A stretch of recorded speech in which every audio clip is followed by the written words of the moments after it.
मगापासून पिरपिर पाऊस पडतोय आणि आभाळही खूप दाटून आले, म्हणून म्हटलं चला मोड आलेल्या मुगाचे मस्त पैकी गरम गरम डोसे घालूया. चला तर पटकनच मी तुम्हाला त्याचं साहित्य दाखवते, म्हणजे झटपट आपल्याला डोसे घालता येतील. मोड आलेले मूग, लसूण, मिरची, कढीपत्ता, जिरं, हळद, हिंग, आलं, मीठ, कांदा आणि पालक.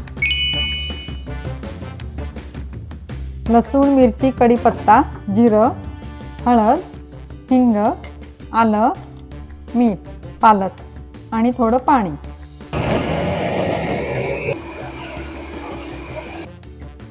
आता हे बॅटर ना असंच अर्धा तास झाकून ठेवून द्यायचं. आता अर्धा तास झालेला आहे. हे ना थोडंसं घट्ट वाटतंय, म्हणून त्याच्यामध्ये थोडंसं पाणी घालते.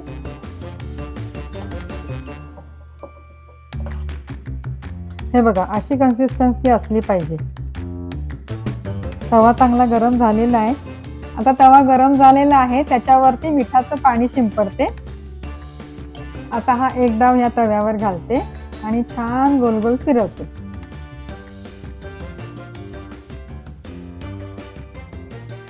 आणि त्याच्यावरती वरून बारीक चिरलेला कांदा घालते.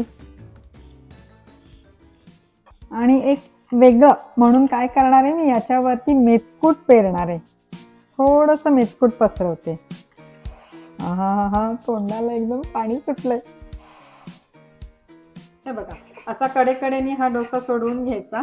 मिठाचं पाणी घातल्यामुळे ना तेल घालायची गरज नाही, पण तुम्हाला हवं असेल तर तुम्ही वरून तेल सोडू शकता. काय मस्त झालाय, तोंडाला ना एकदम पाणी सुटतंय बघा.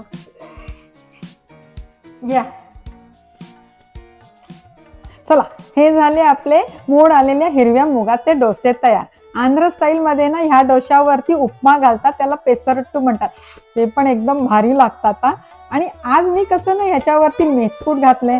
अजून आपण ह्याच्यावरती काय घालू शकता, किंवा तुम्ही जर असे डोसे बनवत असाल तर तुम्ही ह्याच्यावरती अजून काय पसरवता बरं, ते मला नक्की कमेंट बॉक्स मध्ये कळवा.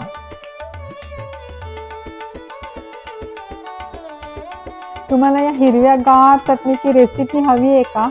तशी साधीच आहे म्हणा, पण तरी पण ह्याच्यामध्ये ना एक सिक्रेट इन्ग्रेडियंट आहे बरं का.